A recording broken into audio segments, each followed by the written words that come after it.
Un arqueólogo portugués acaba de descubrir un montón de barcos hundidos llenos de oro, incluyendo un galeón español con 22 toneladas de oro y plata. Tanto oro hoy en día tiene un valor de unos 2.000 millones de dólares, y esta es la cantidad de un solo barco. El arqueólogo Alexandre Monteiro hizo este descubrimiento casi por accidente. Estaba estudiando algunos documentos cuando encontró información sobre un barco que desapareció en 1615 y decidió que quería encontrarlo. Después de muchos años, Alexandre no solo encontró esta embarcación específica. En realidad, descubrió 8.620 naufragios solo en las aguas de Portugal. De este número, 250 estaban llenos de oro, un descubrimiento que haría temblar a cualquier Jack Sparrow. La mayoría de estos barcos se hundieron por razones aburridas como el clima, pero a veces fueron destruidos en batallas que pueden haber sido épicas. Transportaban oro y otros tesoros del Nuevo Mundo hacia Europa y, por supuesto, todos querían su parte. Alexandre ha estado estudiando naufragios históricos durante 30 años, por lo que ha descubierto muchos barcos que se hundieron de maneras gloriosas. En 1816, por ejemplo, un barco de uno de los hombres más ricos de Portugal se hundió en Australia con la increíble cantidad de 66.000 monedas de plata. Este fue el primer barco de Portugal que se sumergió en las aguas de Australia. La mala noticia es que estos antiguos barcos hundidos, llenos de riquezas e historias épicas, no son tan fáciles de alcanzar. Están muy en el fondo del océano y cubiertos de arena. Igual podrías intentarlo, pero eso sería robar parte de la historia de un país, y eso no está bien, ¿verdad? Naturalmente, Portugal no fue el único país que exploró los mares en esa época. La costa de Europa está llena de barcos hundidos cargados de oro. De hecho, hay alrededor de 1 millón de naufragios históricos bajo el agua en este momento, y los tesoros abandonados bajo el mar podrían valer alrededor de 60.000 millones de dólares. Es una cantidad de dinero enorme, pero déjame decirte que estos barcos hundidos llenos de oro no valen realmente la pena. Hay muchas historias de descubrimientos de tesoros marítimos que se convirtieron en demandas judiciales terribles y hasta en largas condenas de cárcel. Nuestra primera historia comienza en 1746, cuando una violenta tormenta hizo naufragar un barco llamado Príncipe de Conti cerca de una isla de Bretaña. La nave estaba llena de té, cerámica y tenía 100 lingotes de oro. Por supuesto, los dueños del barco intentaron salvar el botín, pero si no es fácil ahora, imagina cómo era en el siglo XVIII. Pasaron más de 200 años para que la embarcación fuera encontrada. Finalmente ocurrió en 1975, cuando un grupo de franceses la descubrieron y decidieron llevarse casi todas las cosas valiosas que pudieron encontrar. Ahora bien, dije que estas cosas no valían la pena por una razón. En Francia, si encuentras algo que podría ser histórico, debes declararlo a las autoridades locales dentro de las 48 horas. No cumplir equivaldría a cometer algo conocido como delito. Para ser justos, nuestros amigos franceses sí declararon sus hallazgos, pero solo los cañones corroídos del barco. ¿Y el oro?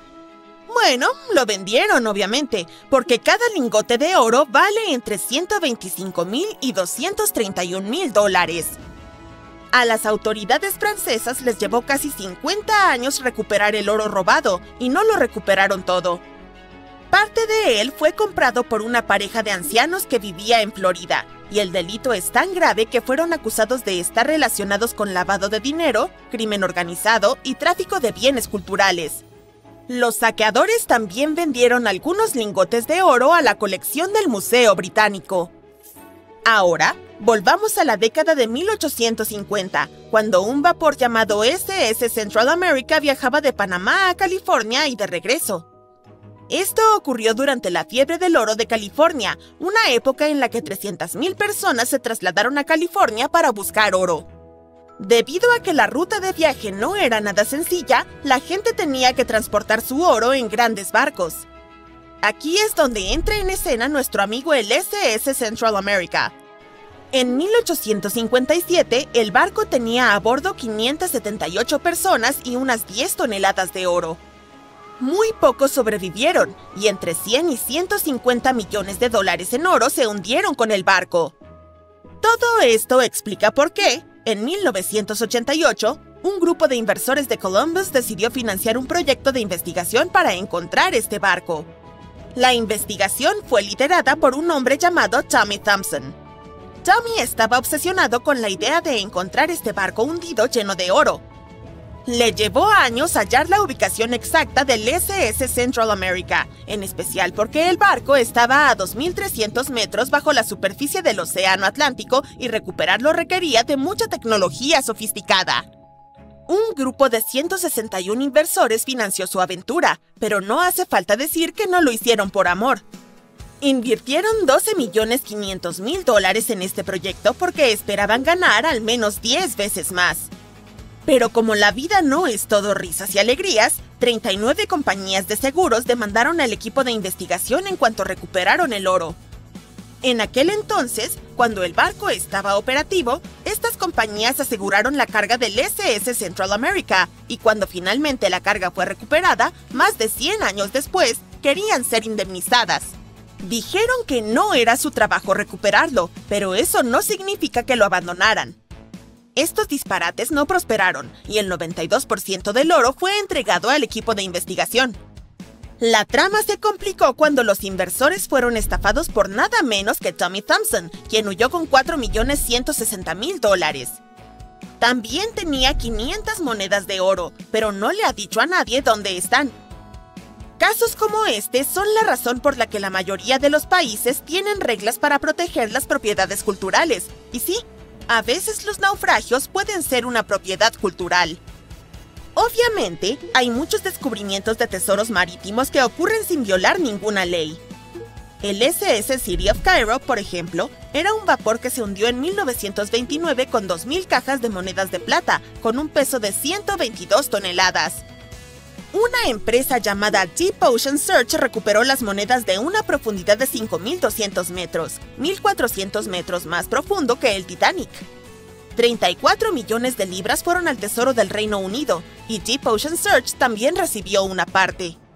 La buena noticia es que algunas de las monedas pueden ser compradas por coleccionistas de manera legal. Pagar por un tesoro es tal vez lo más cercano que se puede estar de un hallazgo arqueológico submarino. Sé que todo lo que hice fue destruir tus sueños de piratería, pero aunque saquear naufragios llenos de oro puede ser un delito en la mayoría de los países o simplemente imposible para nosotros meros mortales, no todo está perdido. Hay unos 770 billones de dólares en oro en el fondo del océano, y no tiene dueño. Es como una mina de oro submarina, solo que el oro está en el agua. ¿Sabías que el agua del océano es salada, no? Bueno, el oro se mezcla con los minerales del agua, así que no es como si fueras a tropezar con una pepita de oro en la playa. Cada litro de agua de mar contiene 13.000 millonésimas de gramo de oro, y es muy difícil extraer esas diminutas partículas del agua. Pero eso no significa que no haya habido intentos, y, por supuesto, también ha habido engaños. En la década de 1890, un hombre afirmó haber inventado un aparato que extraía oro del agua de mar. Cuando consiguió suficiente dinero, huyó del país con el efectivo. Si realmente quieres obtener algo de oro, podrías intentar extraerlo del núcleo de la Tierra, que contiene 1,6 trillones de toneladas de oro. Hay 16 veces más oro en el núcleo de la Tierra que el que los humanos han extraído en toda la historia. No hay engaño aquí, ya que nadie se ha atrevido a llegar hasta allí todavía. Si los arqueólogos siguen descubriendo barcos hundidos llenos de oro por ahí, tal vez podamos hacer nuestros propios hallazgos de tesoros marítimos, o al menos ahorrar suficiente dinero para comprar algunas monedas de plata. Un barco lleno de oro y otros tesoros valorados en más de 13 millones de dólares fue encontrado en medio del desierto de Namibia después de casi 500 años. El trabajador que lo encontró estaba buscando diamantes, pero terminó con algo mucho más valioso para la historia. Había algunos bloques de cobre, algo de madera, tuberías y colmillos de elefante. Los mineros llamaron a un arqueólogo que pronto se dio cuenta de que no era una playa alterada como pensaban, sino un naufragio. Todas las pruebas mostraron que se trataba de un barco mercante portugués, Bom Jesus, que desapareció en el siglo XVI. Los expertos creen que era un tipo especial de barco, más grande, fuerte y resistente que los antiguos barcos de Portugal y España. Estos navíos se construyeron para llevar a los exploradores portugueses en largos viajes a lugares lejanos como India, China y Japón, y regresar con toneladas de carga. Es probable que el Bom Jesus estuviera transportando tesoros de Lisboa, Portugal, hacia el oeste de la India. Pero parece que en su camino alrededor del extremo sur de África, cerca de Namibia, una gran tormenta empujó al barco demasiado cerca de la costa. El barco chocó contra una roca, se volcó y se rompió, y se hundió en el océano. Los arqueólogos encontraron un tesoro del cofre del capitán bajo el agua, que probablemente se cayó cuando se rompió el casco de madera. También hallaron piezas del barco esparcidas a lo largo de la costa, tal vez por la violenta tormenta y más tarde por la construcción en la zona. La tormenta debió haber sido muy feroz, pero no se encontraron muchos huesos, lo que significa que la mayoría de la tripulación podría haber sobrevivido o se perdió en el mar. El barco estaba dividido en 3 secciones y sorprendentemente bien conservado, gracias a las gruesas capas de arena que lo cubrían y prevenían su deterioro. Los arqueólogos que estudiaron el naufragio descubrieron más de 40 toneladas de carga. Había cañones, espadas, bloques de metales como plomo y estaño, telas y herramientas que los marineros usaban para navegar siguiendo las estrellas mientras cruzaban el océano. El descubrimiento más emocionante fue el de 1845 lingotes de cobre que pesaban entre 16 y 17 toneladas. Estos lingotes de cobre, de metal puro, están todavía en excelentes condiciones porque el casco del barco y las capas de arena los protegieron del agua del océano. Los científicos incluso lograron leer las marcas comerciales que tenían y descubrieron que fueron fabricados por una compañía comercial alemana muy rica. También había más de 2.000 monedas brillantes de oro y plata de diferentes países, de acuñación portuguesa, veneciana, francesa y morisca, y 105 colmillos de elefante enormes que pesaban alrededor de 2 toneladas. Los colmillos probablemente estaban destinados a convertirse en artículos de lujo en el destino. Los arqueólogos tomaron algunas muestras de ADN de los colmillos y descubrieron que provenían de elefantes de bosques y sabanas de África Occidental. Los investigadores tuvieron suerte de que el barco fuera encontrado en una zona restringida de extracción de diamantes. No hubo carroñeros que pudieran apoderarse de los tesoros. El Bom Jesus sigue siendo el naufragio más antiguo y valioso que se ha descubierto en la costa occidental de África subsahariana. Otro naufragio encontrado recientemente por accidente estaba enterrado bajo una duna de arena de 3 metros de altura cerca del mar Caspio. Algunas personas lo llaman el lago más grande del mundo y tiene niveles de agua que suben y bajan con el tiempo debido a los cambios en los patrones climáticos. Estos cambios pueden mover la arena y develar cosas como este naufragio y otros tesoros a lo largo de la costa. A medida que la duna desaparecía lentamente, el barco comenzó a mostrarse. Antes de desenterrarlo, los científicos estaban preocupados de que las olas del mar pudieran dañar el naufragio. Para protegerlo, construyeron un muro usando miles de sacos de arena para mantener las olas alejadas. Cuando la nave fue descubierta, se dieron cuenta de que era un barco mercante de 3 mástiles y 28 metros de largo con un fuerte casco doble.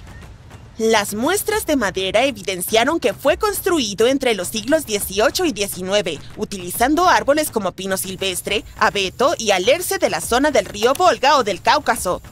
Incluso encontraron trigo sarraceno y plantas de la misma región, que probablemente se comerciaban o se usaban para alimentar a los marineros.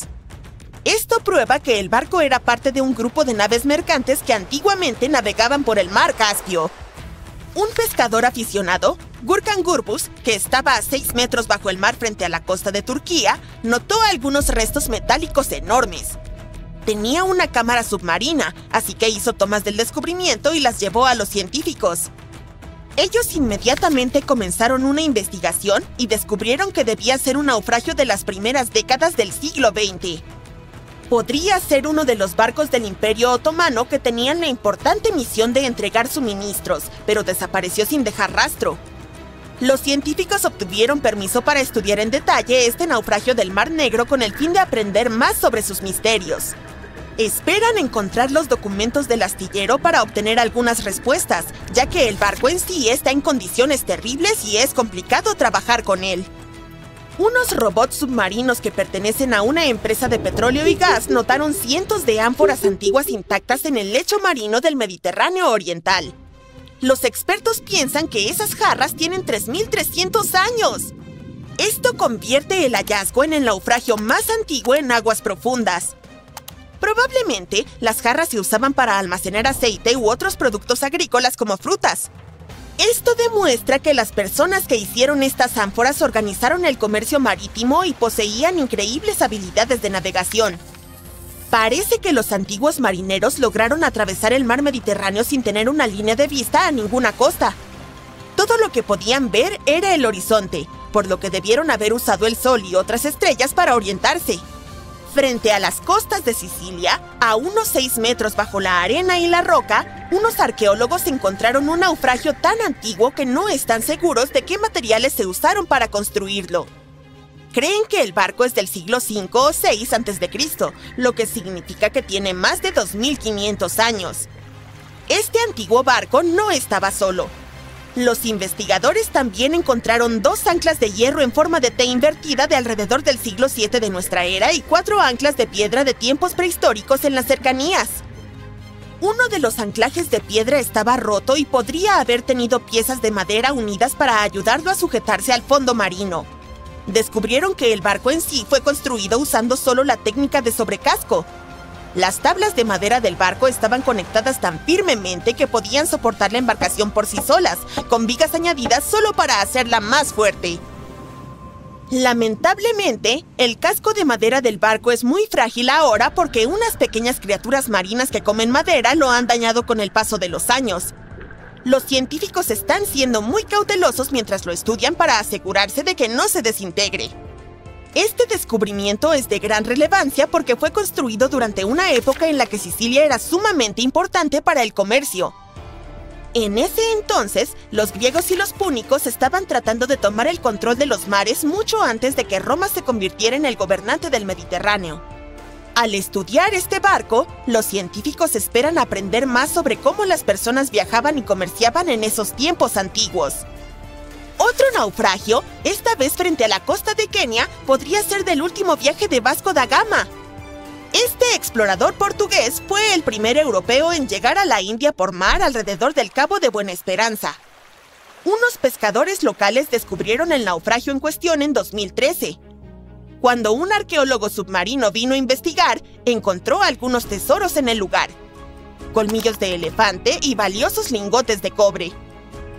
Si este descubrimiento realmente está relacionado con Vasco da Gama, entonces debe ser del siglo XVI. Fue el año de su tercer y último viaje a la India. Da Gama lideró una gran flota de 20 barcos, uno de los cuales era el San Jorge. La mayor parte del barco está oculta bajo capas de coral, y un equipo completo de científicos está excavando cuidadosamente las fosas para encontrar partes de la estructura de madera y el casco del barco. El año era 1865.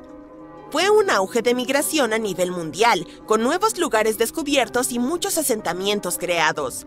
Sin aviones como los que tenemos ahora, un barco era la única manera de escapar de la vida antigua y emprender un viaje hacia un futuro nuevo, y con suerte, más brillante. Así que, una aventura como esa era algo bastante común de hacer. Más de 500 inmigrantes llegaron seguros a Queensland y se suponía que el barco regresaría a Londres algún tiempo después. Fue realmente un largo viaje, pero no muchas personas estaban dispuestas a volver a Inglaterra. Después de todo, habían elegido ir a Australia para comenzar una vida completamente nueva, así que era natural que la embarcación regresara casi vacía. Sin embargo, el viaje de regreso fue aún bastante lucrativo, gracias a la carga que el barco podía transportar. La cantidad de productos lista para ser enviada era significativa, compuesta principalmente de lana impregnada en arsénico, sebo y pieles. Fue como matar 2 pájaros de un tiro. La tripulación no solo podría pasar el invierno cálidamente en Australia mientras Inglaterra soportaba el frío intenso, sino que tampoco desperdiciaría su tiempo. Con la gran cantidad de productos que debían cargar, les tomaría alrededor de 3 meses completar esa tarea. Comenzaron a difundirse informes de que el Fiery Star casi había terminado de ser cargado, pero resultó ser que la evaluación fue un poco demasiado optimista. Para pasar el tiempo, el capitán Yule pensó que sería una buena idea contactar con la sociedad de aclimatación y ofrecer su ayuda para transportar cualquier animal que quisieran enviar a Inglaterra en el Fiery Star. Ya tenía algunos emus y canguros a bordo, pero todavía había espacio. La sociedad realizó una votación y estuvieron completamente a bordo con la idea. Pensaron que enviar algunas talegallas sería un gran plan.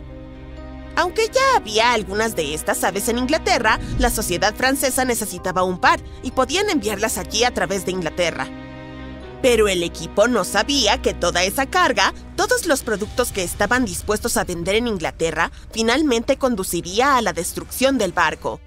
El Fiery Star no solo se perdió, sino que la mayoría de las personas a bordo no sobrevivieron para completar el viaje. Era 23 de marzo. Ese fue el día en que finalmente se publicó el manifiesto del barco. Un manifiesto es una lista que detalla la carga, los pasajeros y la tripulación de una embarcación, avión o vehículo, principalmente para los funcionarios de aduanas. Este documento ayuda a los involucrados en el transporte a verificar que todos y todo lo que se cargó sigue a bordo cuando el vehículo llega a su destino.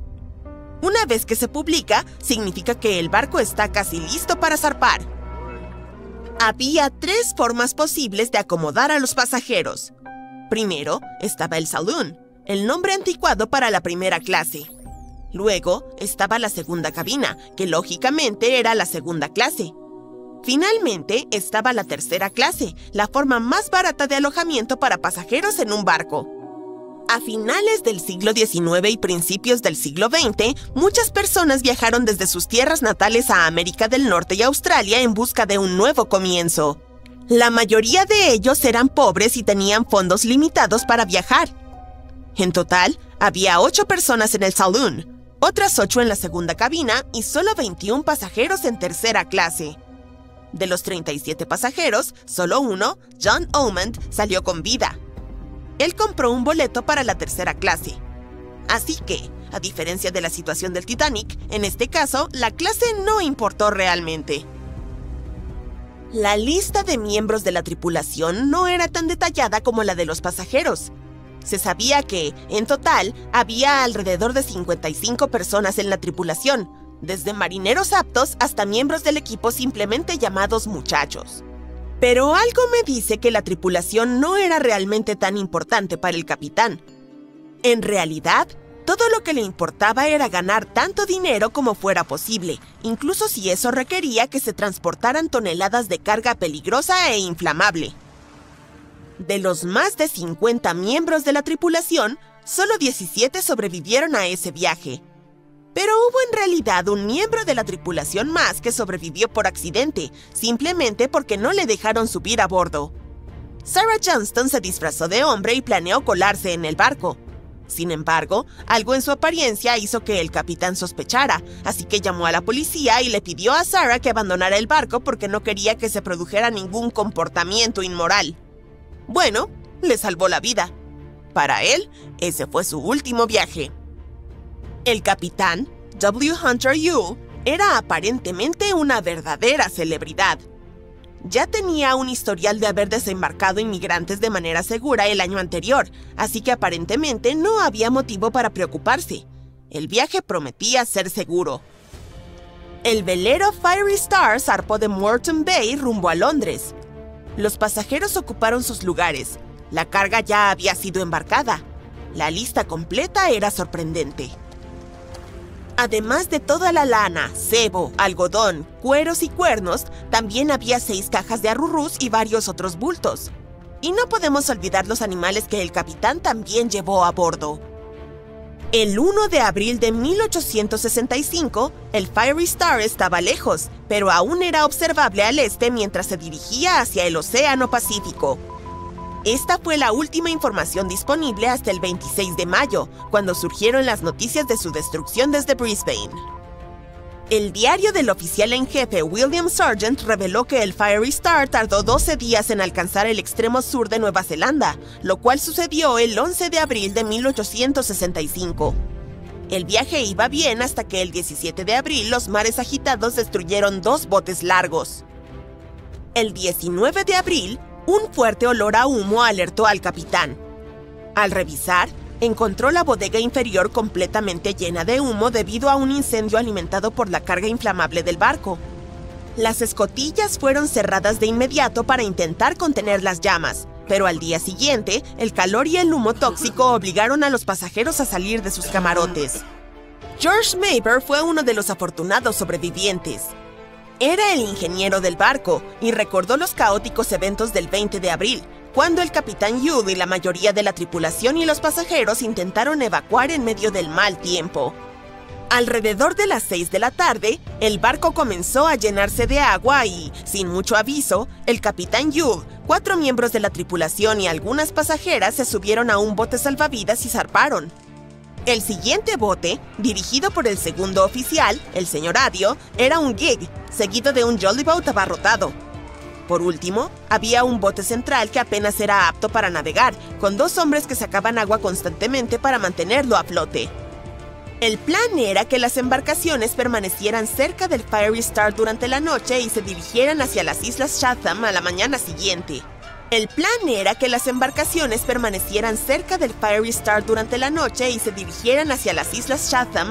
siguiente.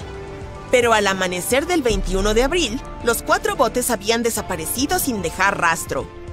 En el barco en llamas había 17 miembros de la tripulación y el pasajero John Omand, quienes se unieron bajo el liderazgo del primer oficial William Sargent.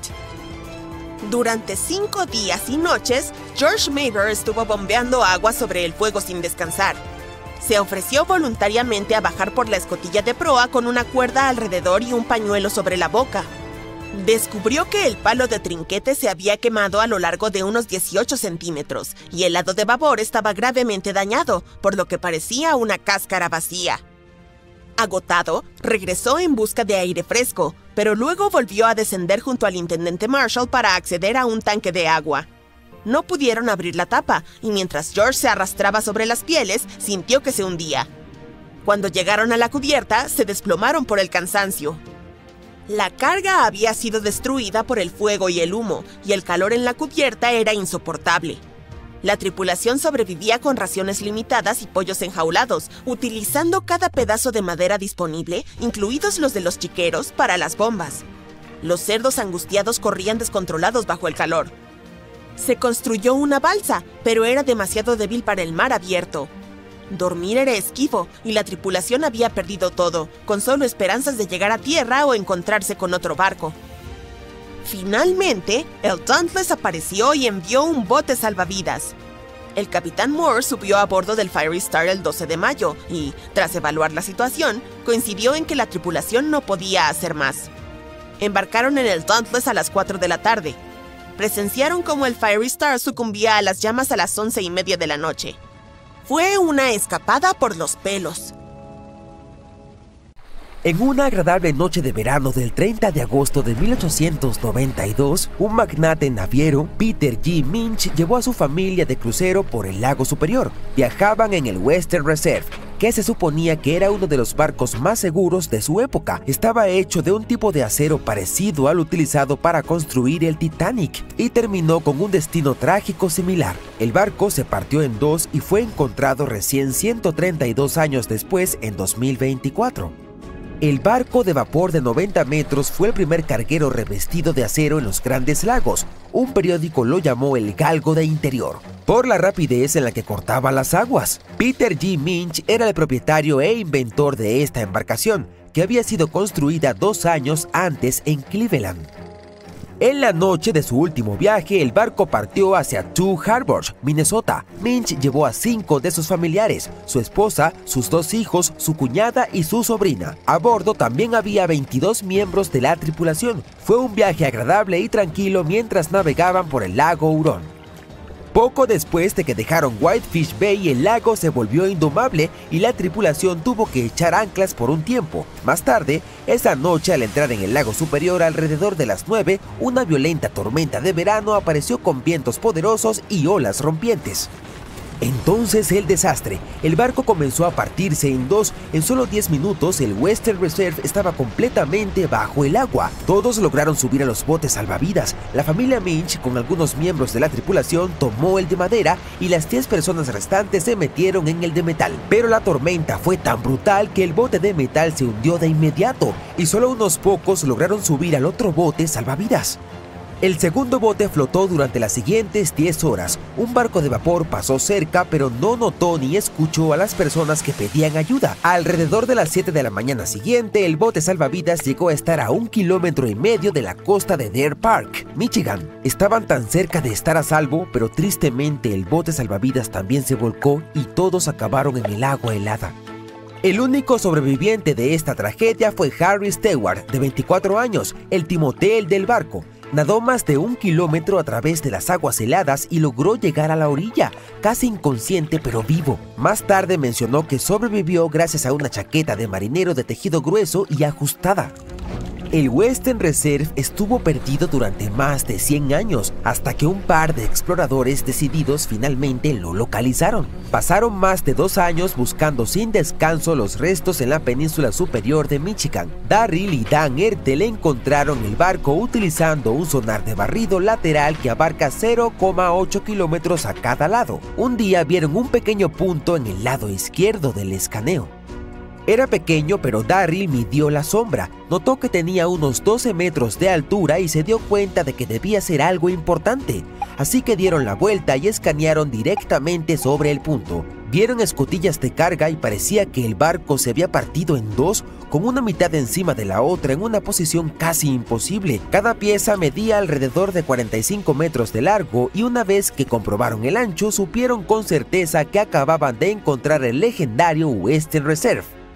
Los historiadores aún no están seguros de por qué el barco que se suponía que era insumergible se partió por la mitad de repente, pero tienen algunas teorías. Una idea es algo llamado curvatura. Sucede cuando el barco sube sobre una ola gigante y la proa y la popa quedan suspendidas en el aire sin nada debajo para sostenerlas. Eso ejerce una tremenda presión en el medio y se dobla como un palo cuando tiras de ambos extremos.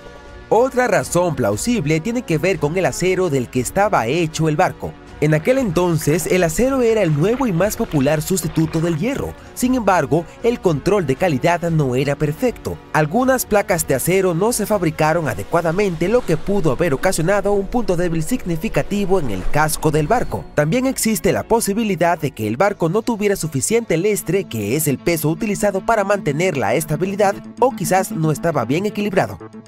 Lamentablemente, solo 8 semanas después de la tragedia del Western Reserve, otro buque que había sido construido al mismo tiempo con placas de acero similares repitió el destino de su gemelo. El W.H. Gilcher era un carguero a vapor de lago utilizado para transportar mercancías entre puertos en los Grandes Lagos. Partió en lo que se suponía que sería un viaje de rutina el 26 de octubre de 1892, cargado con más de 3.000 toneladas de carbón. El barco dejó Buffalo con rumbo a Milwaukee. El capitán Letts H. Weeks y una tripulación de 18 personas estaban a bordo. Todo parecía normal al principio y para la tarde del 28 de octubre, el barco pasó por el estrecho de Machinicac y entró en el lago Michigan. Se esperaba que llegara a Milwaukee el día 30, pero nunca lo logró. Una tormenta muy fuerte azotó el lago Michigan y el lago Huron el 28 y 29 de octubre, causando estragos en los planes de viaje de muchas embarcaciones. Cuando la tormenta finalmente pasó y los barcos comenzaron a llegar al puerto, la gente empezó a reconstruir lo que había sucedido al W.H. Gilcher. Un capitán que estaba navegando cerca con su goleta dijo que vio un gran vapor luchando contra la tormenta a unos 30 kilómetros al noreste de la isla North Manitou, alrededor de las 8 de la noche del 28. El barco parecía indefenso y no había movimiento ni señales de vida. Otro capitán vio más tarde muebles y partes del puente de un barco flotando en el lago cerca de la isla South Manitou. Posteriormente, 2 vapores más recogieron piezas rotas del puente del W. Gilcher en la misma zona. Se hizo evidente que la tormenta había destruido al carguero y trágicamente nadie sobrevivió. Los Grandes Lagos son un verdadero punto clave para los naufragios y ha habido entre 6.000 y 10.000 aquí desde el siglo XVII. En 1679, Le Griffon se convirtió en el primer barco europeo en desaparecer sin dejar rastro en los lagos. Navegó desde Buffalo, Nueva York, hasta Green Bay, Wisconsin, pasando por el lago Erie, el río Detroit, el lago St. Clair y el lago Huron antes de llegar al lago Michigan. Después de una parada en Green Bay, comenzó a regresar y luego nunca se lo volvió a ver. En 1975 ocurrió uno de los naufragios más famosos cuando el enorme carguero de minerales de 220 metros, el SS Edmund Fitzgerald, se hundió en el lago Superior. Se suponía que una tormenta otoñal se mantendría muy al sur de su ruta, pero las cosas cambiaron rápidamente. Otro buque de carga, el Arthur M. Anderson, lo seguía de cerca y mantenía contacto por radio con el capitán del Fitzgerald, Ernest McSorley. Para la tarde del 10 de noviembre, las olas se estrellaban contra la cubierta y ráfagas de viento de más de 130 km por hora golpeaban con fuerza a ambos barcos. A las 7:20 de la tarde, el Anderson ya no pudo comunicarse con el Fitzgerald por radio y había desaparecido del radar. No hubo llamada de socorro ni advertencia. El enorme barco simplemente había desaparecido. Más tarde, los equipos de búsqueda encontraron el naufragio a más de 160 metros bajo la superficie, partido en 2 enormes pedazos. Ninguno de los 29 miembros de la tripulación sobrevivió y nadie presenció lo que sucedió. Podría haber todo tipo de razones para tales tragedias, desde errores de juicios y fallos de equipo, hasta simplemente estar en el lugar equivocado en el momento equivocado. Los Grandes Lagos son cuerpos de agua inmensos con sistemas meteorológicos que esperarías encontrar en los mares. Estos mares interiores se encuentran en el corazón del continente, donde se forman vientos con fuerza de huracán y potentes tormentas. Muchos de ellos ocurren en noviembre y diciembre, cuando las aguas aún están cálidas tras el verano. Pero el aire canadiense comienza a descender. Hay una gran diferencia de temperatura entre el aire y el agua. Esta diferencia y los fuertes vientos generan olas gigantescas. Además, el hielo se forma más fácil en agua dulce que en agua salada. Se acumulan rápidamente en los barcos y los tripulantes también tienen que moverse por traicioneras aguas heladas. Los niveles de agua también son inestables. En años lluviosos, las tormentas son más probables y esto incrementa el riesgo de daño o desastre. Hace 360 años, un enorme barco británico, el London, explotó en un estuario del Támesis. La tragedia cobró más de 300 vidas, incluyendo a los marineros y a sus seres queridos. Nadie sabe exactamente qué condujo a este desastre, pero los científicos finalmente están cerca de la verdad. Unos buzos encontraron accidentalmente un cañón de bronce bien conservado del barco. Este cañón, que estuvo enterrado en limo y arcilla durante siglos, podría tener todas las respuestas. El London fue un barco de servicio construido para la Armada de la Mancomunidad de Inglaterra. Partió en su primer viaje en junio de 1656. El barco desempeñó un papel crucial en la historia británica al formar parte de un convoy que fue a los Países Bajos en 1660 para recoger a Carlos II y restaurarlo en el trono. 5 años después, en marzo de 1665, estaba viajando de Chatham a Hope. Desde allí, el almirante John Lawson se suponía que debía llevarlo al mar, pero justo antes de llegar a la boya del Nowhere, la pólvora explotó repentinamente en el barco. Unas 25 personas que estaban en la cabina de popa y el camarote sobrevivieron, pero más de 300 se ahogaron. El barco se partió en 2 pedazos. Henry Bennett, el conde de Arlington, difundió rumores de que todo ocurrió por culpa de la pólvora barata y de baja calidad que había en el barco. Cuando los expertos de ese tiempo inspeccionaron el naufragio, concluyeron que los cañones todavía podían ser rescatados, pero el barco en sí era una pérdida total. Más tarde, cuando se recuperaron algunos de ellos en 1679, hubo un escándalo debido a que intentaron usarlos para saldar una deuda no relacionada. En 2005, los buzos redescubrieron el London. Para protegerlo, las autoridades portuarias incluso tuvieron que mover la ruta de navegación, y un equipo de arqueólogos comenzó a trabajar explorándolo. Este naufragio es importante porque nos ofrece conocimientos reales sobre la historia naval inglesa. La visibilidad en el estuario del Támesis puede ser terrible. A veces ni siquiera puedes ver 50 centímetros delante de ti.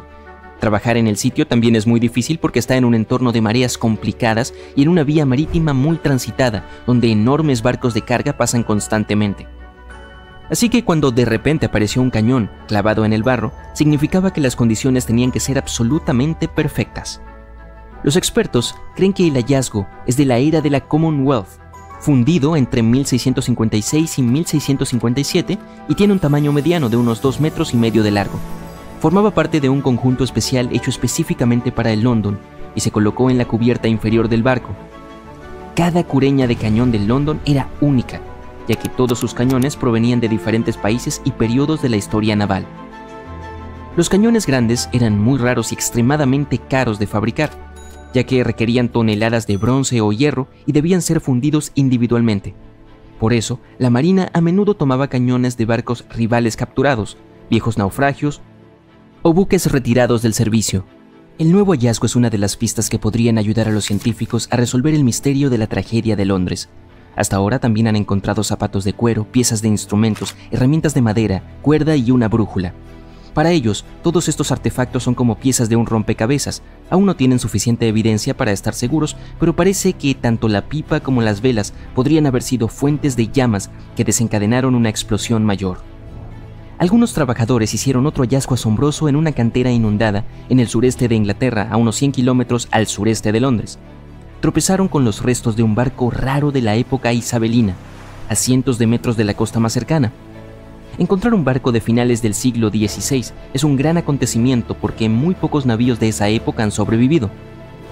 Y estudiarlo podría ayudar a los científicos a responder algunas grandes preguntas sobre una era importante de la historia, cuando Inglaterra se estaba convirtiendo en un actor principal en el comercio europeo. Hoy en día, el sitio de la cantera se encuentra a unos 300 metros del mar, pero en el siglo XVI era parte de la costa. Los arqueólogos piensan que el barco se hundió en un cabo rocoso o alguien lo dejó allí cuando estaba demasiado dañado para seguir navegando. Aún no lo han identificado, pero estudiaron más de 100 piezas de su casco de madera, leyeron los anillos de los árboles y descubrieron que fue construido con robles ingleses talados entre 1558 y 1580.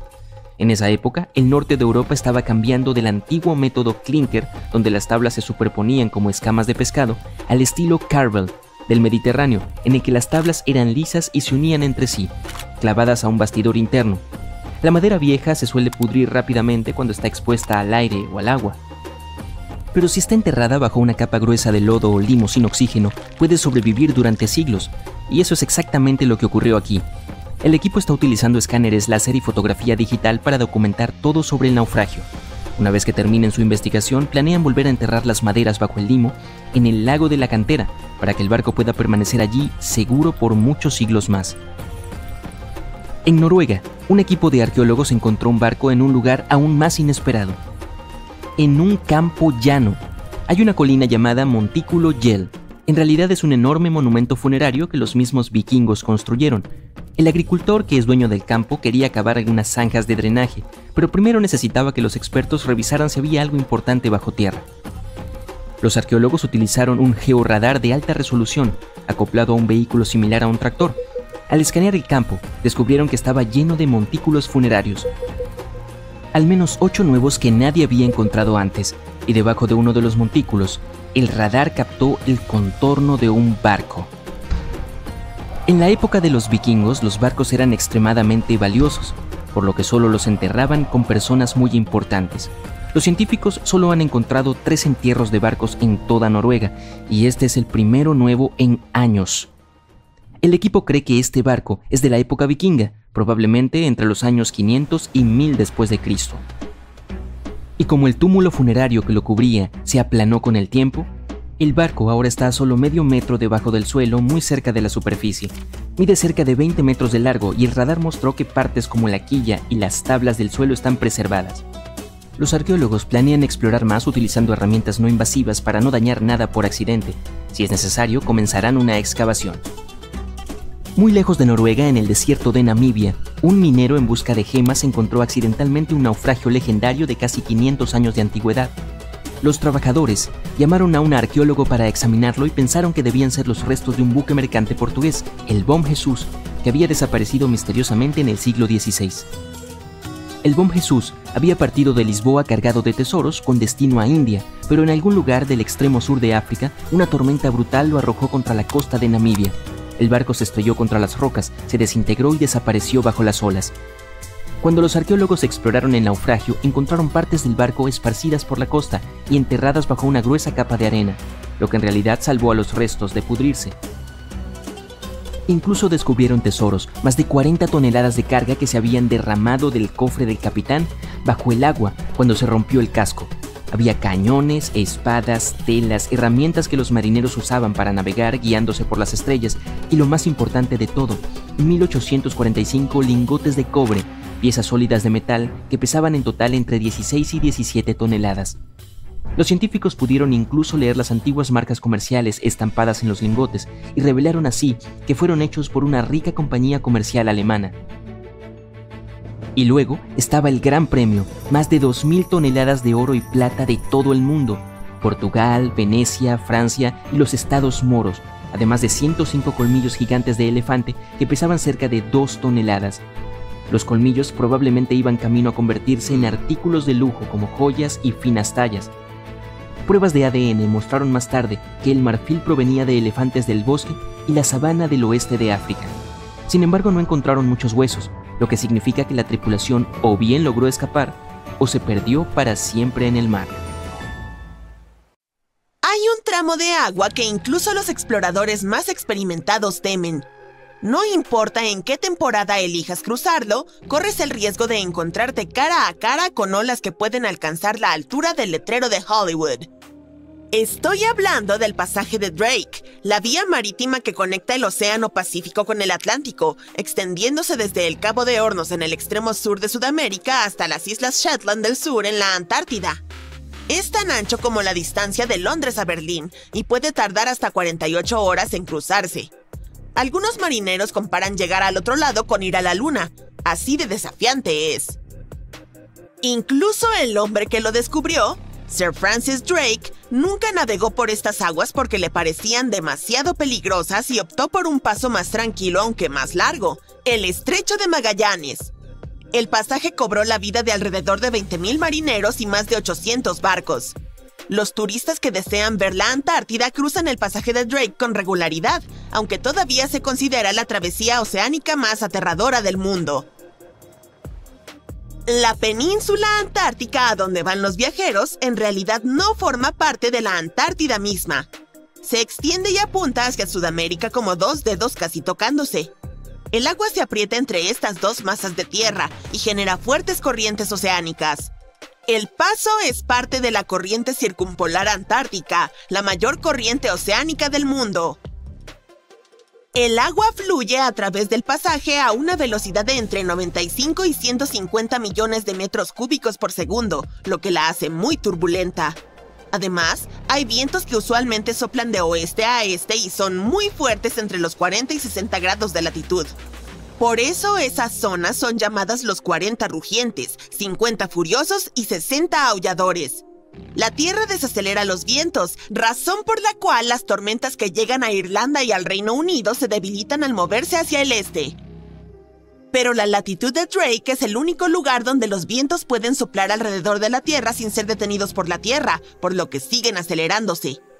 Estos fuertes vientos se convierten en enormes olas que pueden golpear los barcos con mucha fuerza, normalmente de alrededor de 4 o 5 metros de altura. Son mucho más altas que las olas del Atlántico. El pasaje de Drake también tiene montañas submarinas que no puedes ver. La enorme corriente se abre paso por este estrecho pasaje y provoca que las olas choquen contra estas montañas bajo el agua. Estas olas internas crean remolinos que traen agua fría desde el fondo del océano, así que no solo es agitado en la superficie, el agua es salvaje hasta el fondo.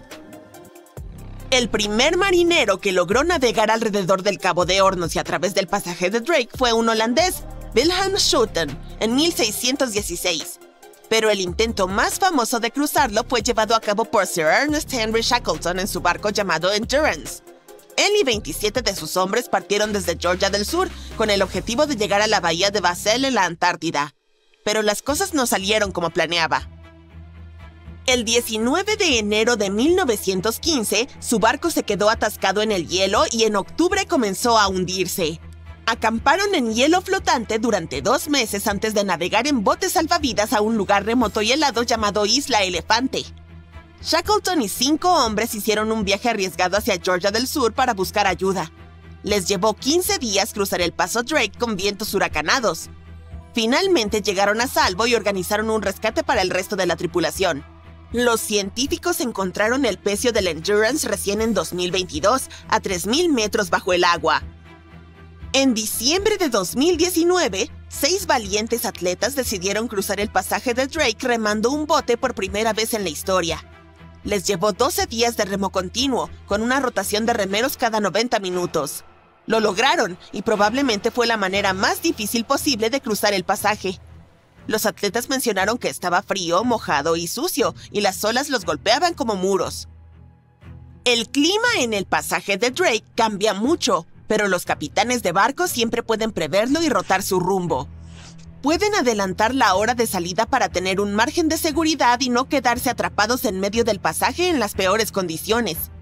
A veces, el viaje es suave y tranquilo, y lo llaman Lago Drake. Otras veces, los marineros sienten olas agitadas y se llama Batido Drake. Algunos capitanes experimentados que cruzan a menudo el paso dicen que el efecto Lago Drake ocurre una vez cada 10 cruces y experimentan el Batido Drake 1 o 2 veces cada 10 viajes. Un balandro o un kayak probablemente no sobrevivirán el viaje entre olas gigantes, pero las embarcaciones modernas y los cruceros tienen cascos resistentes y mecanismos de estabilización avanzados. Así que el viaje ya no es tan peligroso. Pero aún así es toda una aventura, especialmente si te mareas.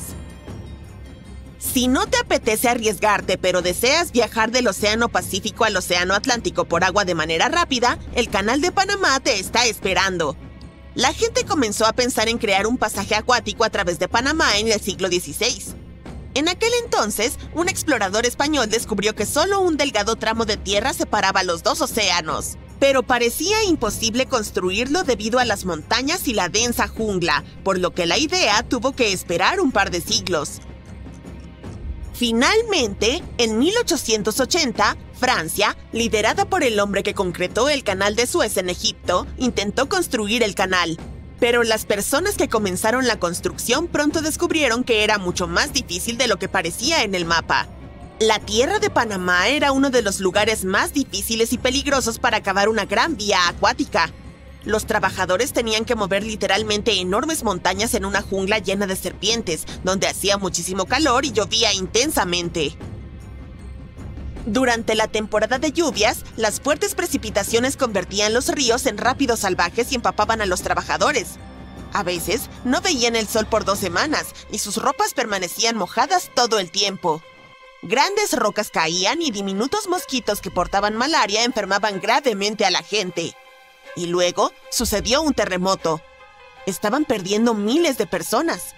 Por eso, Francia decidió abandonar el proyecto después de 7 años. Luego, Estados Unidos compró los activos franceses en la zona del canal y lo terminó en 1914. Le costó a Estados Unidos alrededor de $375 millones. El paso de agua, de 80 kilómetros de largo, les ahorraba a los barcos que viajan entre Nueva York y San Francisco 12.700 kilómetros. Alrededor de 14.000 barcos lo utilizan cada año y pagan aproximadamente $1.800.000 en peajes. Así que parece que todo valió la pena. Otro desafiante curso de agua de esta parte del mundo es el río Amazonas.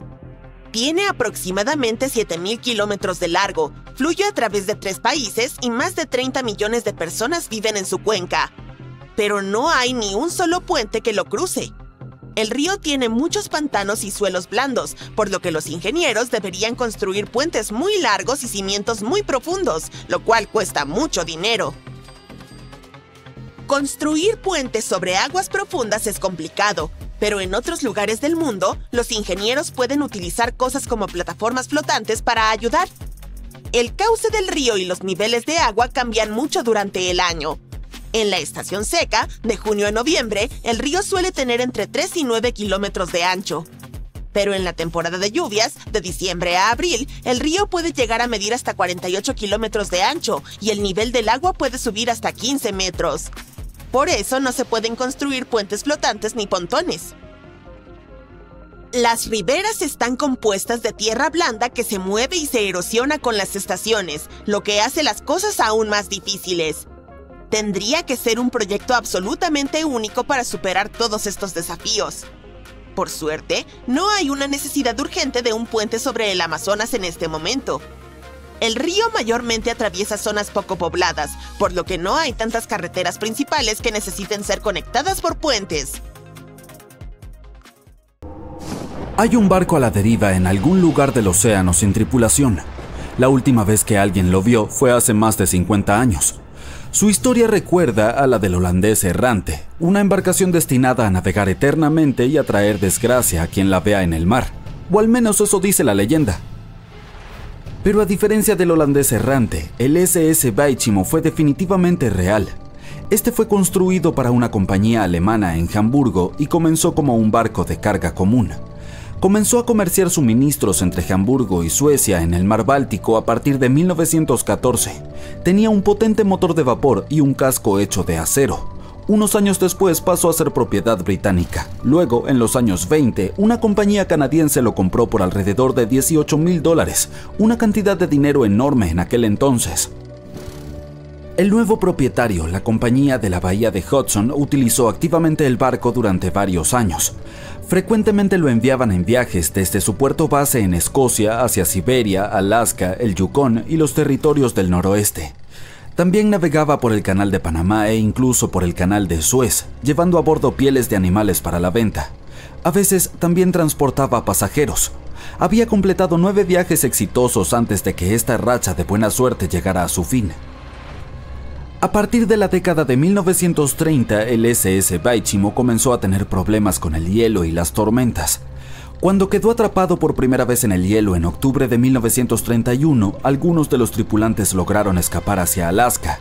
15 de los 22 marineros decidieron quedarse con su barco e intentar salvarlo. Llevaban a bordo pieles y otras cargas valiosas valoradas en aproximadamente $58,000. La empresa les envió suministros para sobrevivir el invierno. Establecieron un campamento cerca del barco con escotillas, lonas y otros materiales y descargaron la carga. A fines de noviembre, una ventisca azotó la zona y parecía que se había llevado el barco consigo. La plataforma de hielo había resistido, pero la embarcación se había soltado. Algunos miembros de la tripulación estaban seguros de que había naufragado, pero poco después escucharon a uno de los lugareños que había avistado su barco a unos 72 kilómetros de su campamento. La tripulación siguió adelante con sus vidas y el barco comenzó su viaje como un buque fugitivo. La gente avistaba el SS Baichimo aproximadamente una vez al año hasta 1969. Por lo general era visto cerca de la costa de Alaska. Un hombre que iba hacia Nome con su trineo de perros, prospectores, exploradores y cazadores de tesoros, todos afirmaron haber visto el SS Baichimo.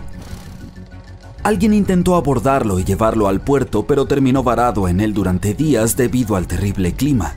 Otros tuvieron más suerte y lograron llevarse un bote ballenero, algunos muebles y otros objetos valiosos del barco.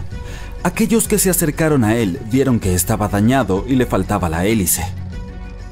Aún así se mantuvo a flote sin tripulación durante al menos 38 años y se convirtió en el barco fantasma que más tiempo ha navegado en la historia. En 2006, las autoridades de Alaska iniciaron un proyecto para resolver el misterio del barco fantasma del Ártico y finalmente encontrar al SS Baichimo, ya fuera sobre o bajo el agua. Sin embargo, hasta ahora no se ha tenido éxito. El SS Baichimo sigue siendo uno de los aproximadamente 4,000 barcos que han desaparecido frente a las costas de Alaska. Si la leyenda del siglo XVII no miente, este barco fantasma podría estar navegando en algún lugar junto al holandés errante. Esta embarcación, también llamada holandés volador, pertenecía a la Compañía Neerlandesa de las Indias Orientales. Su capitán logró hacer lo imposible para esa época y navegó de los Países Bajos a Indonesia en solo 3 meses. Decían que volaba sobre el mar y algunas lenguas maliciosas explicaban que había hecho un pacto con las fuerzas del mal para lograrlo. Una vez, cuando el barco navegaba de regreso a casa, su capitán y la tripulación desaparecieron sin dejar rastro. Hay muchas versiones sobre lo que les ocurrió. Una de las primeras dice que intentó entrar al puerto en el Cabo de Buena Esperanza. Se encontró con una terrible tormenta y se hundió, ya que no había capitán que pudiera salvarlo. Otra leyenda cuenta que el capitán se negó a obedecer a los cielos para dejar que el barco se hundiera durante la tormenta. Entonces una espantosa forma luminosa golpeó la embarcación y a la tripulación, y desde entonces fue condenada a vagar eternamente sin descanso. Muchos marineros han afirmado haber avistado al holandés errante. El duque de York, quien se convertiría en rey de Inglaterra, mencionó haberlo visto en aguas australianas. Justo después de avistar el barco, el hombre que lo vio primero cayó desde lo alto de un mástil y no sobrevivió. Hubo más encuentros con este barco legendario hasta mediados del siglo XX. Las embarcaciones casi colisionaban con él cuando el holandés aparecía de la nada. Los científicos tienen una explicación más lógica para este misterio: la Fata Morgana, que no debe confundirse con Hakuna Matata, por cierto. Cuando estás en el mar en un día caluroso y el aire está todo ondulado, se siente como cuando miras la carretera en un día de verano abrasador. Eso se debe a algo llamado refracción atmosférica. Cuando la luz pasa a través de diferentes capas de aire con distintas temperaturas y densidades, se dobla y retuerce. A veces, bajo ciertas condiciones, esta flexión de la luz puede crear ilusiones ópticas realmente bizarras sobre el océano, como avistamientos del holandés volador. El fenómeno de la Fata Morgana puede hacer que los objetos distantes parezcan distorsionados, estirados o incluso elevados por encima del horizonte. Entonces puedes ver un barco a lo lejos, pero debido a la manera en que se dobla la luz, parecerá que está flotando sobre el agua o incluso desapareciendo y reapareciendo. La Fata Morgana se observa más comúnmente en las regiones polares, en especial sobre grandes extensiones de hielo que mantienen una temperatura baja uniforme. Sin embargo, puedes verla en cualquier lugar, incluso en desiertos y sobre lagos en días calurosos. Las primeras historias sobre barcos fantasma se remontan a la mitología griega y romana antigua. Uno de los barcos fantasma más famosos de la historia es el Mari Celeste. Este bergantín viajaba de Nueva York a Génova y estaba completamente abastecido de provisiones, pero no tenía tripulación cuando fue descubierto en el Océano Atlántico en 1872. Las pertenencias personales de la tripulación también estaban allí, completamente intactas. La última anotación en su bitácora se había hecho 10 días antes. Todavía no sabemos qué le sucedió a su tripulación, pero el barco ha inspirado muchas historias y leyendas escalofriantes. La Lady Lovibond fue otra goleta legendaria que se cree naufragó frente a la costa de Kent a mediados del siglo XVIII. La historia cuenta que el capitán del barco, Simon Reed, acababa de casarse, por lo que llevó a su esposa a bordo para un crucero de celebración a pesar de la superstición de que podría traer mala suerte. Estaban de camino a Portugal cuando el primer oficial, quien también estaba enamorado de la nueva esposa del capitán, enloqueció por celos. Atacó a otro miembro de la tripulación y luego tomó el timón y dirigió el barco directamente hacia los temidos bancos de arena de Goodwin. Nadie a bordo sobrevivió y se dice que el bergantín reaparece como un barco fantasma cada 50 años. En la actualidad, muchas embarcaciones son abandonadas de forma intencional y se convierten en barcos fantasma. Hay miles de ellas flotando en ríos, lagos, canales y aguas costeras de Estados Unidos. Algunas personas pierden sus barcos en tormentas y otros fenómenos meteorológicos extremos.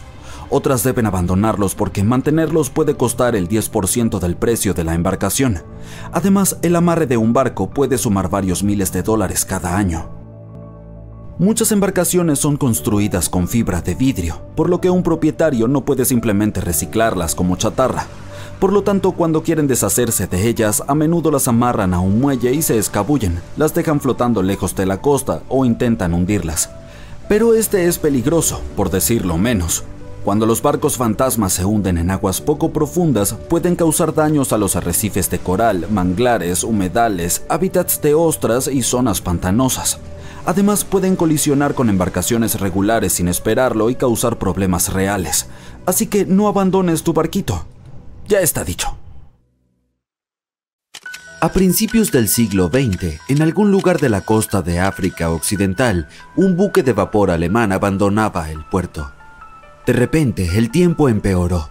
El barco entró en una espesa niebla y terminó encallado en un banco de arena cercano a la costa. Por suerte nadie resultó herido e incluso pudieron salvar su preciada carga. Pero el barco quedó atrapado en la arena para siempre. Y no estaba solo. Casi toda la costa occidental de Namibia se llama Costa de los Esqueletos. Si el nombre suena aterrador, es porque lo es. Esta línea de playa de 1570 kilómetros de largo es uno de los lugares más peligrosos de la Tierra. Las tribus bosquimanas creen que su deidad suprema hizo esta tierra cuando estaba enfadada. Los portugueses fueron los primeros europeos que pisaron Namibia en el siglo XV, y por supuesto tampoco les gustó la costa de los esqueletos. Los exploradores portugueses pensaban que en esta tierra estaban las puertas del inframundo. Aquí es donde el desierto del Namib se encuentra con el océano Atlántico. Puede que sea peligroso, pero también es precioso, y además está declarado Patrimonio de la Humanidad por la UNESCO. Si la costa de los esqueletos tuviera un director de relaciones públicas, renunciaría al cargo el primer día de trabajo.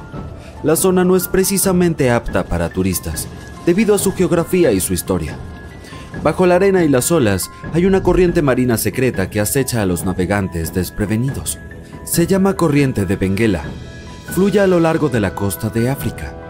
Esta parte del Atlántico es rica en vida marina, pero en la costa el ambiente es bastante poco amigable. El desierto del Namib tiene un clima muy árido y es una de las regiones más secas de la Tierra. Y esa vida marina que acabo de mencionar son tiburones, 11 especies para ser exactos. Y sí, incluso el gran tiburón blanco aparece de vez en cuando. Hasta ahora tenemos un paisaje desértico, fuertes corrientes y tiburones. Definitivamente no es un lugar para pasar un día de picnic junto a la playa. Pero si alguien llega a la costa de los esqueletos, ¿se dará cuenta de que está en peligro? No te preocupes, lo sabrá. La playa está plagada de naufragios de todos los tamaños y formas. ¿Recuerdas el barco alemán que mencioné al principio? Su enorme y oxidada popa sobresale en la arena del desierto. Hay unos 500 naufragios en total esparcidos por la costa, desde galeones portugueses con siglos de antigüedad hasta barcos que llegaron aquí en el siglo XXI. Un pesquero llamado Seila India se soltó de su cable de remolque en 2008 y terminó en la costa de los esqueletos. Bueno, no se escapó solo, tuvo algo de ayuda de los elementos. Pero es mejor ser una atracción turística en una playa que terminar destrozado y convertirse en chatarra. Ahí es a donde el remolque se dirigía en realidad. Pobrecito.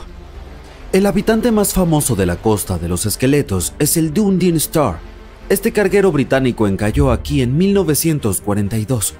La enorme operación de rescate que siguió revela por qué esta zona es tan peligrosa para los marineros. Los rescatistas consiguieron salvar a toda la tripulación y a los pasajeros, pero a un alto precio.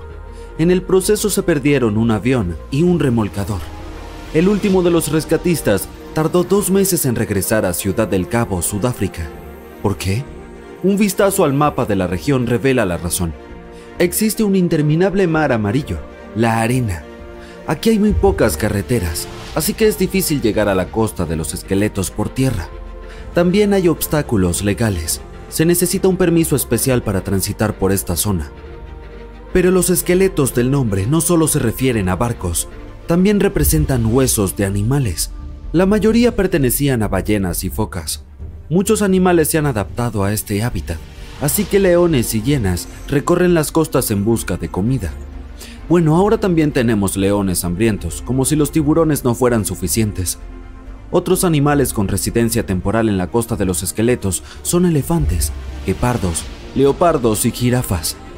En 1971 las autoridades namibias crearon aquí un parque nacional, pero salvo por los surfistas que buscan un subidón de adrenalina, no recibe muchos visitantes.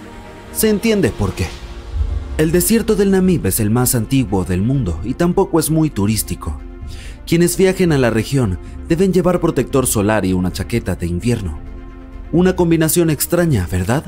Bueno, no tanto si se piensa que durante el día las temperaturas se disparan por encima de los 45 grados centígrados. Por la noche, la temperatura del aire desciende por debajo del punto de congelación, es decir, 0 grados. Menuda montaña rusa climática. Y ese no es el peligro final. Sí, hay más.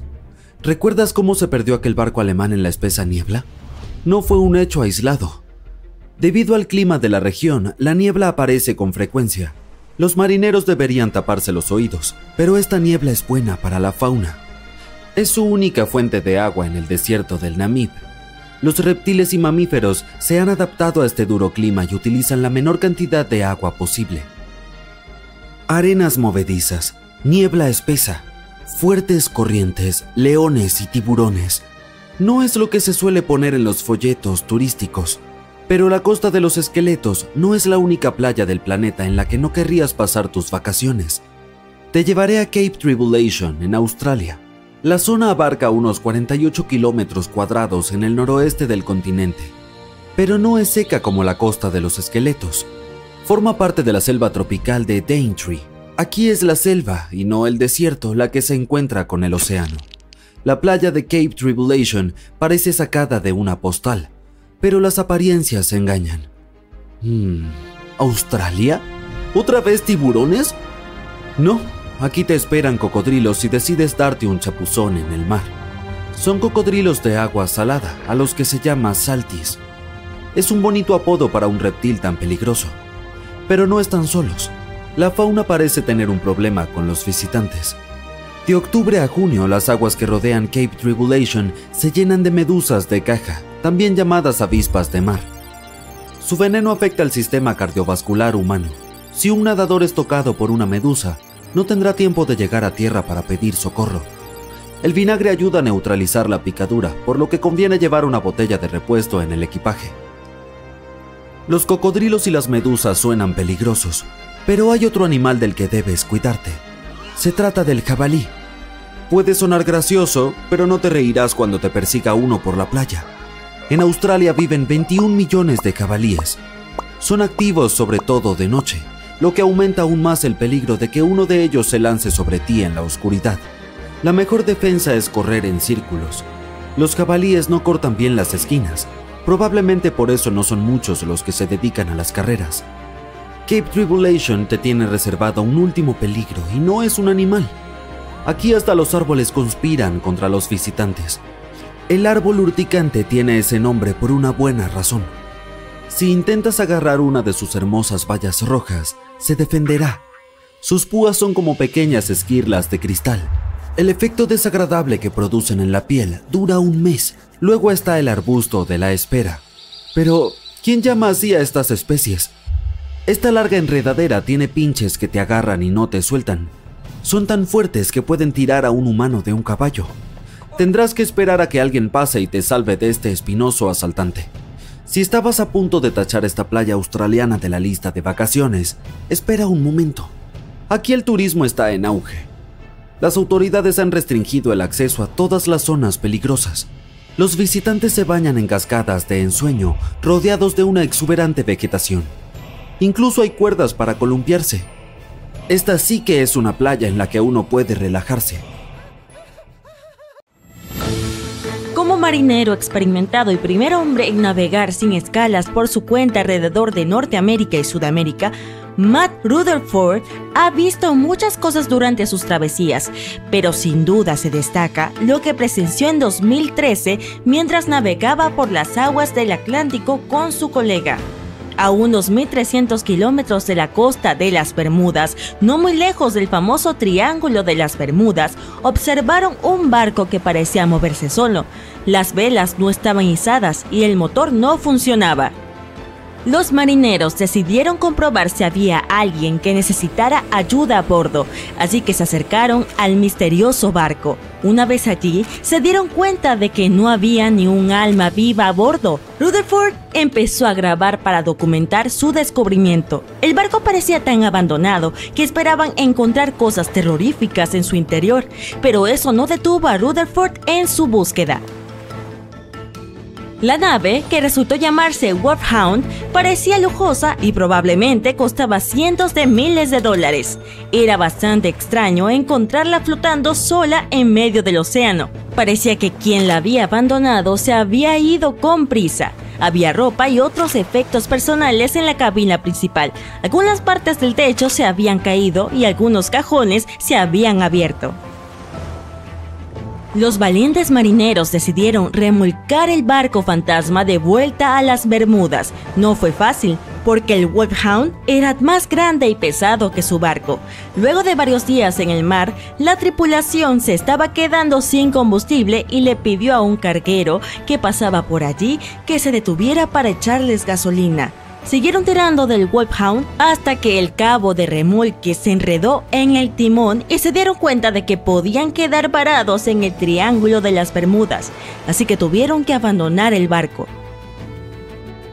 Lo que realmente ocurrió y cómo terminó el Wolfhound en medio del océano seguirá siendo un misterio. Se rumorea que pertenecía a un miembro del Royal Irish Yacht Club. El barco realizaba su primer viaje de Connecticut a las Bermudas y luego a Antigua. Se vio envuelto en una terrible tormenta a unos 650 kilómetros de Delaware. Los vientos eran tan fuertes que el yate volcó 2 veces. Un carguero griego rescató a la tripulación. Abandonaron el barco con una baliza de emergencia encendida.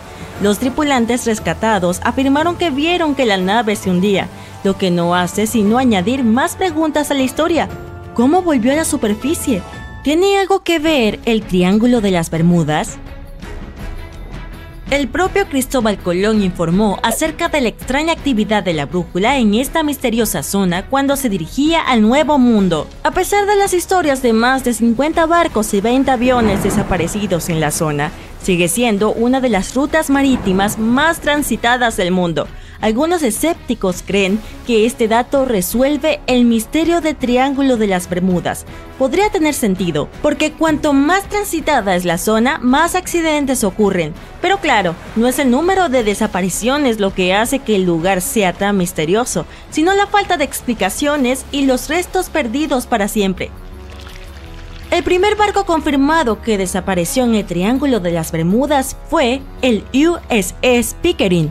En 1800 zarpó de Estados Unidos rumbo a las Indias Occidentales. El buque navegó hacia el Triángulo de las Bermudas junto con su tripulación de 90 hombres. Desde entonces, nadie ha vuelto a saber nada de ellos. La explicación más aceptada es que el barco fue arrastrado por una tormenta, pero como nadie encontró restos del naufragio, nunca lo sabremos con certeza. El mayor buque que ha desaparecido en esta misteriosa zona fue el USS Cyclops. En marzo de 1918, con una tripulación de 306 personas, el USS Cyclops zarpó de Barbados rumbo a su hogar, en Baltimore. El barco pasó por el Triángulo de las Bermudas en su viaje y se desvaneció en el aire, o más bien en el agua. El Cyclops nunca envió ninguna señal de socorro y desapareció sin ninguna explicación y sin dejar rastros. El Triángulo de las Bermudas no es el único lugar del mundo donde desaparecen barcos o resurgen misteriosamente. Una de las historias más famosas de buques fantasmas es la del SS Vikimo. Este gran vapor de carga fue construido en Suecia. El 1 de octubre de 1931 quedó atrapado en el hielo. La tripulación decidió esperar y consiguió librarse al cabo de un par de días, solo para volver a quedar atrapada en menos de una semana. Esta vez no lograron salir. Un equipo de rescate acudió por aire para salvar a 22 de los miembros de la tripulación. Otros 15 se quedaron en un refugio de madera que construyeron no muy lejos del barco. Su plan era esperar a que pasara el invierno y volver a bordo. A finales de noviembre, una fuerte ventisca azotaba la zona. Cuando terminó, el Vikimo parecía haber desaparecido con la tormenta. El capitán consideró que debía haberse roto y hundido, pero unos días después, un cazador les informó que había visto el barco a unos 70 kilómetros de su campamento. La tripulación consiguió encontrarlo y se llevó la carga más valiosa de su bodega. Temían que el Vikimo no sobreviviera a aquel duro invierno, pero al final lo consiguió. Una vez desaparecido el hielo, se alejó flotando y terminó a la deriva por las costas de Canadá y Alaska. Mucha gente dijo haber visto el barco fantasma en alta mar. Algunos incluso intentaron abordarlo para salvarlo, pero el tiempo no lo permitió. La última vez que alguien vio el SS Vikimo fue en 1969, 38 años después de que su tripulación lo abandonara. Todavía podría estar a la deriva en algún lugar del océano. La historia del MV Joyita ocurrió en el Pacífico Sur. Originalmente era un yate de lujo de madera. Tras prestar servicio durante 20 años a varios propietarios, se convirtió en un buque mercante. En 1955 emprendió un viaje comercial que debía durar unos 2 días. Cuando no llegó a su destino a tiempo, nadie se preocupó al principio, ya que en aguas abiertas puede haber contratiempos. Pero un día más tarde, sin señales de socorro del Joyita, era evidente que algo grave le ocurría. Había 25 personas a bordo y sus familias querían encontrarlas. Un equipo de búsqueda y rescate trabajó duro durante 6 días, buscando el barco o al menos sus restos en un área de casi 260.000 kilómetros cuadrados.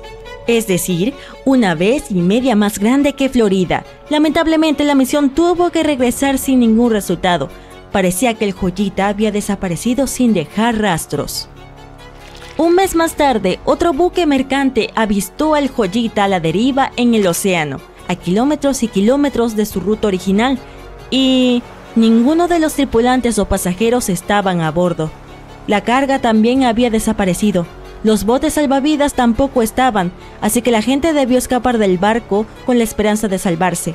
Resultó que la tripulación había estado intentando conseguir ayuda mientras sintonizaban la radio en el canal internacional de socorro, pero un cable dañado no les permitió enviar la señal a más de 3 kilómetros. Aparentemente, cuando abandonaban el barco, la tripulación se llevó el diario de viaje y aún no sabemos qué le pasó exactamente al Joyita. Los familiares de quienes iban a bordo siguen buscando respuestas. Un profesor afirma que debió ser una tubería corroída la que goteó e inundó el barco, pero lo más probable es que nunca lo sepamos con certeza. En el Océano Pacífico, cerca de Japón, hay una zona apodada el Mar del Diablo. Se cree que es uno de los 12 vórtices viles que rodean la Tierra. Algunas personas afirman que en los vórtices viles ocurren cosas extrañas porque la atracción de las ondas electromagnéticas del planeta es más fuerte allí que en cualquier otro lugar. El barco más famoso que desapareció en la zona fue un patrullero pesquero, el Kaio Maru número 5. En 1952, el buque se dirigió allí para investigar las naves que habían desaparecido anteriormente y se desvaneció junto con 31 tripulantes. Los científicos no creen que se trate de una desaparición misteriosa. Culpan a la erupción de un volcán submarino de lo ocurrido. Tantos asteroides pasan por nuestro sistema solar y ni siquiera sabemos de ellos. Esos son fragmentos rocosos de material que quedaron de la época en que se estaba formando nuestro sistema hace aproximadamente 4,6 mil millones de años. Se mueven alrededor del Sol, pero no de la misma manera que los planetas. Hablamos de verdaderos rebeldes que prefieren seguir caminos muy extraños. Además, giran de maneras distintas mientras viajan entre planetas y otros objetos espaciales. Y gran parte de ellos provienen del cinturón de asteroides principal que se encuentra entre Júpiter y Marte. La mayoría se quedan allí, pero Júpiter tiene una gravedad bastante fuerte, por lo que puede empujar algunas de esas rocas voladoras en diferentes direcciones, incluso hacia nosotros. A veces son redondos y en ocasiones tienen formas extrañas, con hoyos y huecos por todo el impacto con otras rocas espaciales. Según lo que sabemos hasta ahora, hay más de 1 millón de ellos en el cinturón de asteroides principal, y todo va bien hasta que alguno se dirige hacia nosotros. La NASA los vigila, así que sabemos que todo está bien, al menos por ahora. Pero no siempre fue así con nuestro querido planeta hogar. Si la Tierra pudiera hablar, probablemente compartiría muchas historias locas sobre asteroides. Nos referimos a esas rocas espaciales que dejaron cráteres de impacto que llamamos domos. Tienen una forma particular con un centro elevado, similar a cuando arrojas una piedra en un estanque y ves un poco de agua salpicando hacia arriba. Pero nunca podremos aprender sobre muchos otros. Ya sé que este centro elevado parece algo que deberías notar de inmediato, especialmente si un asteroide que una vez se estrelló contra la superficie era grande, pero estamos hablando de millones y millones de años de erosión. Así que el viento, el agua e incluso la gravedad hacen lo que mejor saben hacer y borran las huellas. Desgastan las cúpulas de impacto, y algunos sitios incluso terminan ocultos bajo capas de roca y tierra, o desaparecen para siempre porque las placas tectónicas de la Tierra siguen moviéndose. Mira la Luna, también ha experimentado muchas colisiones. Pero allá no hay océano ni placas tectónicas moviéndose. ni siquiera viento que, lentamente, a lo largo de millones de años, borre los cráteres de su superficie. Básicamente toda su historia está escrita en su superficie. Pero la Tierra tiene sus propias fuerzas que pueden borrar lugares, como el cráter de Vredefort y el cráter de Chicxulub. Ya sabes, el famoso incidente que acabó con los dinosaurios. Por suerte, los científicos tienen nuevos métodos para encontrar cráteres antiguos. A menudo se centran en el desorden que causaron los impactos, lo que significa los materiales que arrojaron. Y el continente australiano es especialmente interesante, ya que hablamos de un campo de juegos para los impactos de asteroides. Con eso me refiero al antiguo supercontinente Gondwana, que dominaba el sur hace cientos de millones de años. Los expertos conocen alrededor de 38 impactos. Además, especulan sobre otros 43 más. Algunas estructuras son relativamente pequeñas, mientras que otras son grandes y están ocultas. Y recientemente un científico llamado Tony Yates descubrió extraños patrones magnéticos subterráneos en Nueva Gales del Sur, Australia. ¡Yay! Nuevas pistas de un impacto de asteroide gigante. Y cuando digo gigante, lo digo en serio. Es una estructura de 520 kilómetros de diámetro. Este podría ser el sitio del impacto más grande jamás encontrado. Este lugar se llama estructura de Denilikin. Sus patrones magnéticos muestran ondulaciones características alrededor del centro, como cuando una roca golpea el agua. También hay fracturas que se extienden hacia afuera desde el centro, y parece que las rocas del interior de la Tierra terminaron empujadas hacia estas fracturas. Esa es una historia típica de los grandes impactos de asteroides. Esta estructura probablemente estaba ubicada en el este de Gondwana hace cientos de millones de años, mucho antes de que se dividiera en varios continentes, incluyendo Australia. Por el momento, todo lo que sabemos sobre este cráter es lo que vemos en la superficie. Para obtener más información sobre esta colisión y obtener alguna prueba, tendremos que perforar el suelo. Un asteroide de este tamaño definitivamente no es una broma. Podría haber causado una era de hielo masiva y tal vez incluso haber aniquilado alrededor del 85% de las especies, incluso más que el asteroide que acabó con los dinosaurios. En 4.500 millones de años, que es el tiempo que nuestro planeta ha existido, ha sido golpeado por cientos de grandes asteroides. Pero eso no significa que cada roca espacial que entra en nuestra atmósfera realmente llegue hasta el suelo. La mayoría de las que logran pasar la atmósfera son relativamente pequeñas, por ejemplo, de 1 metro de diámetro.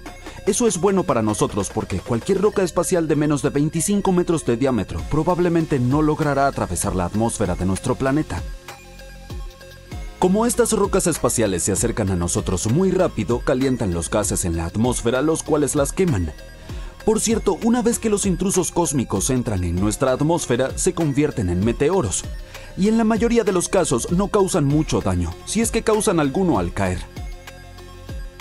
Pero solíamos tener cosas mucho más grandes volando alrededor y estrellándose contra la Tierra. Al menos 190 de ellos han dejado cicatrices que aún se pueden ver. Una de las realmente grandes está en Sudáfrica. El cráter de Vredefort tiene 160 kilómetros de ancho. Es en realidad el más grande, o al menos eso es lo que los científicos piensan en este momento, porque todavía necesitan verificar la mayor cantidad de detalles posibles sobre este nuevo cráter en Australia. Este en Sudáfrica se formó hace alrededor de 2.000 millones de años y es probable que el asteroide que lo creó fuera más grande que el que eliminó a los dinosaurios. Y cuando un asteroide es más grande de 1 kilómetro, puede tener efectos realmente significativos en todo el mundo. Este impacto fue tan fuerte que pudo haber causado incendios en todas partes y lanzado una gran cantidad de polvo al aire. Y cuando tienes tanto polvo en la atmósfera, el clima del planeta puede cambiar durante meses o incluso años. Luego también tenemos el asteroide más famoso que hizo un agujero gigante que hoy llamamos cráter de Chicxulub, el cual tiene 180 kilómetros de ancho. ¿Conoces la historia? Se estrelló contra nuestro planeta hace 66 millones de años, cuando los pobres dinosaurios andaban por ahí buscando comida, enamorándose, en fin, haciendo lo suyo. El impacto en sí no los eliminó de inmediato. Arrojó muchos escombros al espacio y cuando cayeron de nuevo a la Tierra se produjeron incendios por todas partes. El golpe también produjo una gran nube de polvo que cubrió el planeta durante años. Esta nube bloqueó la luz del sol, la cual perjudicó a las plantas y toda la cadena alimenticia. Incluso aquellos dinosaurios que sobrevivieron al impacto y a esas difíciles condiciones tuvieron dificultades para encontrar comida, así que no lo lograron. Al menos nos dejaron muchos fósiles y se convirtieron en inspiración para películas e historias. Hace mucho tiempo, hace 1800 millones de años, en Canadá, algo grande chocó contra nuestro planeta y dejó un gran agujero que hoy conocemos como la cuenca de Sudbury. La gente solía pensar que había sido producida por un asteroide, pero ahora, algunos expertos piensan que podría haber sido un cometa gigante compuesto de una mezcla de hielo y rocas. Sin embargo, el agujero casi ha desaparecido debido a las condiciones climáticas, pero la gente aún puede extraer hierro y níquel allí y al mismo tiempo encontrar los restos de cualquier objeto espacial que haya caído en el lugar. Si te adentras en el sur de la India, encontrarás un gran cráter llamado Lonar. Los lugareños lo descubrieron hace 200 años y creyeron que podría ser un volcán. Pero ahora sabemos que es el rastro de un meteorito que se estrelló contra el suelo hace unos 35 a 50 mil años.